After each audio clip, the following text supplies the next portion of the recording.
बार पुनः स्वागत है। हम सभी लोग आधुनिक भारत के इतिहास का पाठ 14 तक पढ़ चुके हैं। यदि आप लोगों में से किसी ने भी वो पाठ ना देखे हो तो वीडियो अपलोडेड है, आप प्ले लिस्ट में जाकर देख सकते हैं। हम लोगों ने कल तक सिख धर्म में सिखों के 10 गुरु के बारे में पढ़ लिया था, लेकिन सिख धर्म अभी कंप्लीट नहीं हुआ है। आइए उसको कंटिन्यू करते हैं।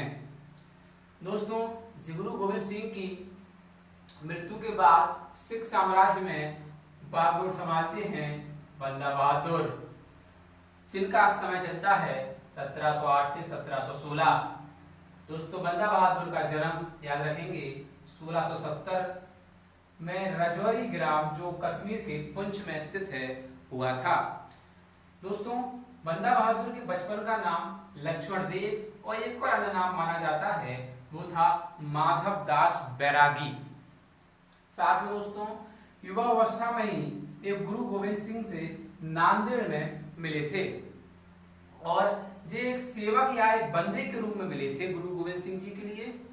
और गुरु गोविंद सिंह ने ही इन्हें खालसा पंथ का नेतृत्व करने के लिए पंजाब भेजा था। और दोस्तों, 1708 से 1716 में बंदा बहादुर का मुगलों से संघर्ष चलता है और पंजाब में मुगलों के सूबेदार वजीर खान पर हमला कर सरहिंद अर्थात पंजाब पर कब्जा कर लेते हैं। और दोस्तों, याद रखें कि बंदा बहादुर ने ही गुरु गोविंद सिंह और गुरु नानक देव जी के सिक्के चलवाए थे। साथ में ये भी याद रखें कि 1716 में ही गुरदासपुर का एक युद्ध हुआ था जो मुगलों और बंदा बहादुर के बीच हुआ था, जिसमें मुगल बादशाह फर्रुखसियर और बंदा बहादुर थे। तो फर्रुखसियर द्वारा बंदा बहादुर को गिरफ्तार करवा लिया जाता है और बाद में इनकी हत्या करवा दी जाती है। तो यहाँ से हम पढ़ लेंगे बंदा बहादुर के मुख्य पॉइंट। लेकिन दोस्तों, बंदा बहादुर की मृत्यु के बाद सिख साम्राज्य खत्म नहीं होता है।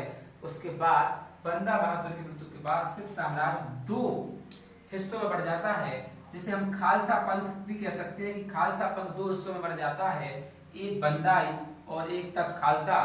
बंदाई वो कहलाते थे जो बंदा बहादुर के अनुयायी हुआ करते थे और तत् खालसा वो हुआ करते थे जो सिखों के 10 गुरुओं के अनुयायी हुआ करते थे। आगे देखते हैं दोस्तों, 1726 में मुगल सूबेदार जकारिया खान ने कपूर सिंह को पंजाब के शासक के रूप में स्वीकार लिया था।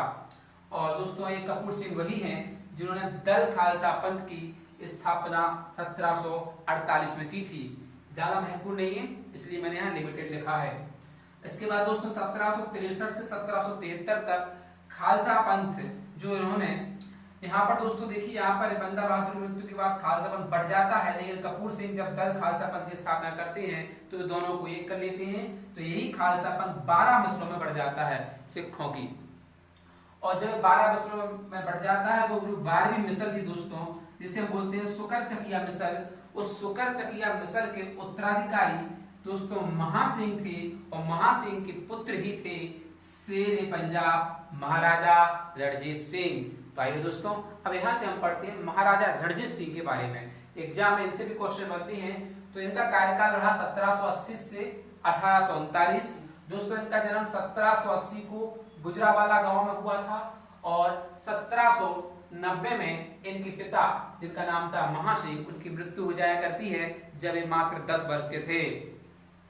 और दोस्तों, 1797 में यह पंजाब के एक स्वतंत्र राजा के रूप में उभर कर आते हैं और राजा बनते हैं। और उस समय पंजाब, कश्मीर, मुल्तान और पेशावर का अधिकार कर लेते हैं। इसी बीच दोस्तों, 1798 में अहमद शाह अब्दाली का पुत्र जहान शाह द्वारा पंजाब पर आक्रमण कर दिया जाता है और आक्रमण के पश्चात दोस्तों लाहौर पंजाब के अन्य बड़े भाग को जीत लेता है।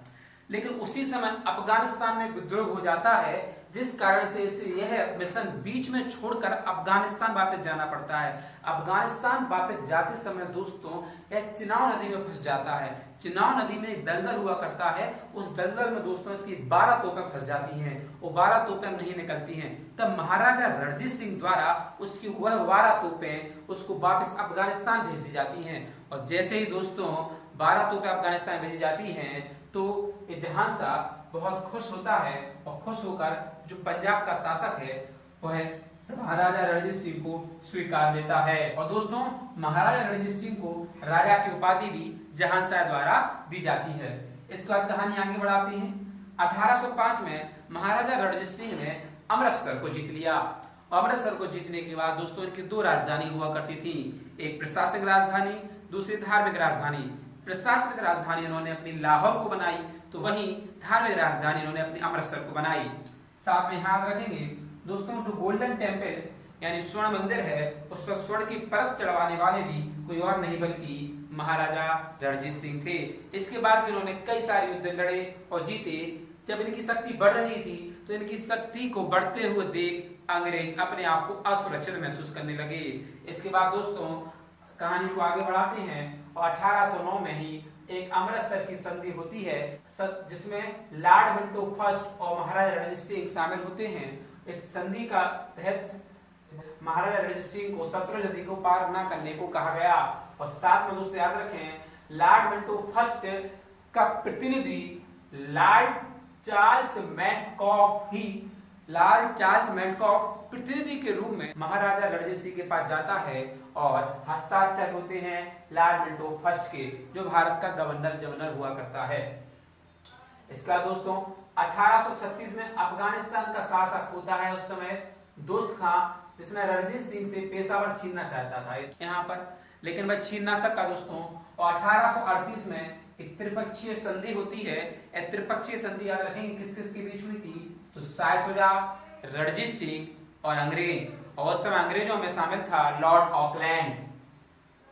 दोस्तों शाह शुजा कौन था, तो शाह शुजा अहमद शाह अब्दाली का पौत्र था और रणजीत सिंह ने हेल्प की थी शाह शुजा को अफगानिस्तान का शासक बनाने में। इसलिए शाह शुजा ने वो कोहिनूर हीरा जो नादिर शाह भारत से लूट कर ले गया था, उपहार स्वरूप कोहिनूर हीरा महाराजा रणजीत सिंह को दे दिया था। और दोस्तों 1839 में महाराजा रणजीत सिंह की मृत्यु हो जाती है। इसके बाद इनके अन्य उत्तराधिकारी आते हैं जो इतने महत्वपूर्ण नहीं है, महत्वपूर्ण है तो अंतिम शासक दलीप सिंह, क्योंकि इनकी अंग्रेजों के साथ दो मुख्य युद्ध हुए थे, जिन्हें हम प्रथम आंग्ल सिख युद्ध और द्वितीय आंग्ल सिख युद्ध के नाम से जानते हैं। दोस्तों याद रखें 1845-46 में दलीप सिंह और लॉर्ड हॉर्डिंग के बीच प्रथम युद्ध होता है, जो 1846 की लाहौर की संधि के साथ समाप्त हो जाता है। इस समय तक दलीप सिंह कमजोर होते जा रहे थे। इसके बाद द्वितीय 1848 से 1849 के बीच होता है। इस बीच गवर्नर थे डलहौजी। और दोस्तों याद रहे यहीं से 1849 में दलीप सिंह को पेंशनर बनाकर लंदन भेज दिया जाता है। और 1849 में दोस्तों मुख्य बात याद रखें, जो कोहिनूर हीरा रणजीत सिंह को प्राप्त हुआ था, वही कोहिनूर हीरा गिफ्ट के रूप में महारानी विक्टोरिया को दलीप सिंह द्वारा दे दिया जाता है। और इसके बाद पूरा का पूरा पंजाब राज अंग्रेजों के अधीन हो जाया करता है। तो देखा दोस्तों आपने, अब अंग्रेजों ने पूरा पंजाब अपने कब्जे में कर लिया है। धीरे धीरे करते करते भारत के समस्त राज्यों को अपने अधीन करते गए। आज हमने पढ़ा दोस्तों सिख राज, हमारा सिख साम्राज्य आज पूरा कंप्लीट होता है। कल हम मैसूर साम्राज्य के बारे में पढ़ेंगे। तब तक की वीडियो के लिए आपको वेट करना पड़ेगा। दोस्तों यदि वीडियो अच्छा लगा हो तो लाइक करें, शेयर करें और हमारे चैनल को सब्सक्राइब जरूर करें। Thank you very much.